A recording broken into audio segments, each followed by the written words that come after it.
Of all the people who have died in the pursuit of manned spaceflight, only 3 have actually died in space. It was the crew of Soyuz 11 in 1971.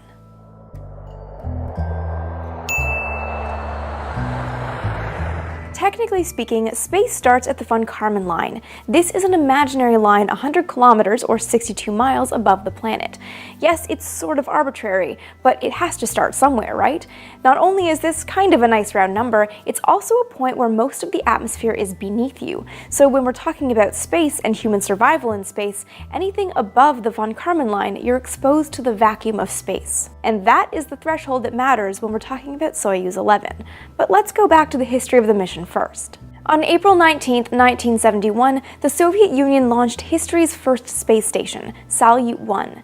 This was going to be the Soviets' main artery into space. Not only was a space station going to be an on-orbit hub for technology experiments and human experiments, much like the ISS is today, it was also the first step towards a space station that could be used to launch deep space missions to other planets.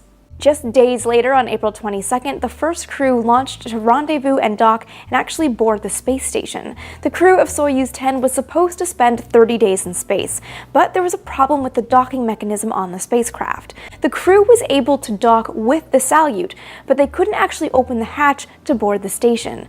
The mission unfortunately failed and the crew was brought home early. Soviet mission planners were unwilling to just let Salyut lie up there in orbit with no one going up there for the rest of the year, and so scheduled 2 more missions to go to the station at least within 1971.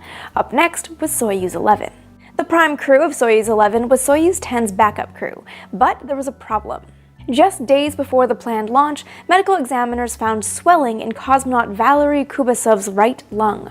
As per Soviet Ministry of Health rulings at the time, they didn't just swap out one man from the crew for his backup, like what happened on Apollo 13 when Jack Swigert replaced Charlie Duke at the 11th hour. Instead, they swapped out the whole crew. Now, Georgy Dobrovolsky, Viktor Patsayev, and Vladislav Volkov were on deck. They launched under the call sign Yantar on June 6th. The launch was fine and the crew was able to rendezvous, dock, and board the Salyut space station, and then they began their science-heavy mission. They ran cardiovascular experiments, did tests of visual acuity, and measured exposure to radiation. They ran experiments on tadpoles, algae, and even cared for small plants in a greenhouse built into the station. They also did observations, mainly telescope observations of the Earth and other celestial bodies. In total, the crew ran more than 140 experiments, but the mission wasn't without its challenges. Not only were there technical glitches, the crew was tired after their grueling schedule, and there were some near emergencies. Namely, one day a strong smell of smoke permeated through the main cabin, and the crew didn't exactly react perfectly. There was discord among the men, and so Soviet mission planners decided to bring them home early. They would spend 24 days in orbit, not 30. On June 29th, the cosmonauts left the station and boarded their Soyuz. They said goodbye to the ground as they did their 7-minute re-entry burn and began their fall through the atmosphere. Now, the Soyuz is a modular spacecraft, and it's only the descent module that actually returns to Earth. The descent module has to separate from the instrument module early in the re-entry phase. And all of this is automated. The descent stage separated cleanly, the parachutes deployed on time, and it landed smoothly and safely on the ground. The problem was, controllers in mission control couldn't re-establish communication with the spacecraft. But still everything looked fine. Recovery crews in a helicopter near the landing site saw the parachutes, saw the landing, and saw that everything looked perfect.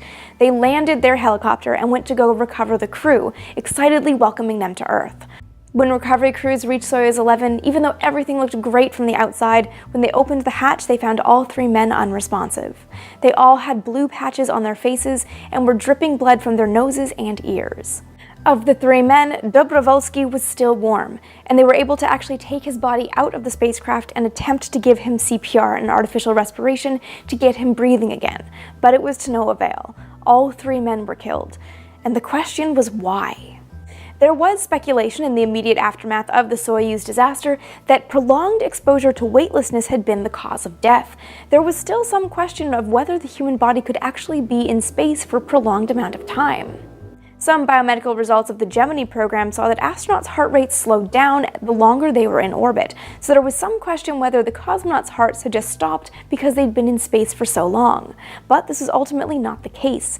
All 3 men were found wearing flight suits, not spacesuits, and still strapped into their couches, exactly as was procedure for descent in a Soyuz. It looked like nothing had been wrong until something suddenly went wrong, which would be the case with decompression. On July 12th, the Soviet Special State Commission investigating the accident released a report confirming that decompression had been the culprit.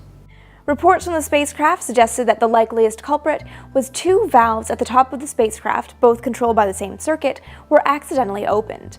The body's position suggested that Dobrovsky and Patsayev had tried to unstrap themselves to shut the valves but couldn't act fast enough. Biomedical data supported this. All 3 cosmonauts' heart rates spiked moments after separation when they first became aware of the leak. In less than a minute, all 3 showed dangerously low heart rates, indicating a lack of oxygen. And in another minute, all 3 had lost their heartbeats altogether. The official investigation report and the autopsy results are not publicly known, but from what we know about bodies and how they work in space and explosive decompression, we can figure out just how bad this was a way to die. All 3 men would have experienced pain in their heads and abdomens. Their eardrums would have burst, and then they would have bled from their noses and their ears. And this is exactly how the crew was found, supporting that it was in fact decompression that killed the crew of Soyuz 11. But like every major accident in spaceflight or dealing with any big technology, there's a legacy of safety that comes from every disaster. There were changes made to the valves in the Soyuz descent module to make them safer, and it's now a mission rule that cosmonauts must wear their flight suits, their proper spacesuits rather, during descent as an added protection against decompression. And not a single cosmonaut or astronaut has lost their lives to decompression since 1971. So aside from it being an historically very important incident, I wanted to cover the story of Soyuz 11 because I found a really interesting artifact online the other day and I wanted to share it with you guys. There are stamps made for missions all the time. I'm sure stamp collectors out there actually have stunning collections that would make me jealous. I'm just beginning mine, and I found these very odd stamps from Equatorial Guinea celebrating and commemorating the crew of Soyuz 11. So first we have a stamp of Soyuz 11 docked with the Salyut 1 space station in orbit, when everything looks good. There's also a stamp depicting the launch of Soyuz 11. You can see the R-7 rocket in the background that's launching the flight. This stamp is showing the crew of Soyuz 11 healthy and happy in orbit on board their mission. This stamp is showing the Soyuz 11 re-entry, with the heat shield glowing, showing more or less that it is a nominal re-entry, to use the preferred spacecraft vernacular. And then this is the stamp that I found researching this mission that caught my eye, that made me actually go hunt down this stamp set and buy it because it's so bizarre to me that this exists. This is the crew of Soyuz 11 as they appeared in the spacecraft after landing. You can see the 3 cosmonauts lying in their couches, with a member of the recovery crew looking into the spacecraft. It is one of the strangest depictions of fallen heroes on a stamp that I have ever seen. And I also find it interesting that Equatorial Guinea, of all places, chose to put this image on a stamp to commemorate the mission.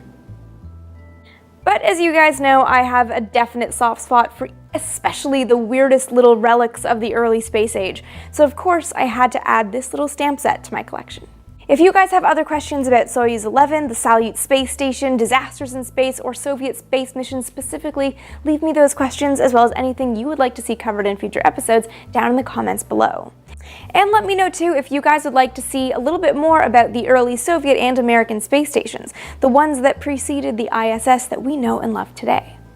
Be sure to follow me on Twitter and on Instagram for daily vintage space content, and if you like this video and want weekly vintage space videos, be sure to give this one a like and subscribe so you never miss an episode.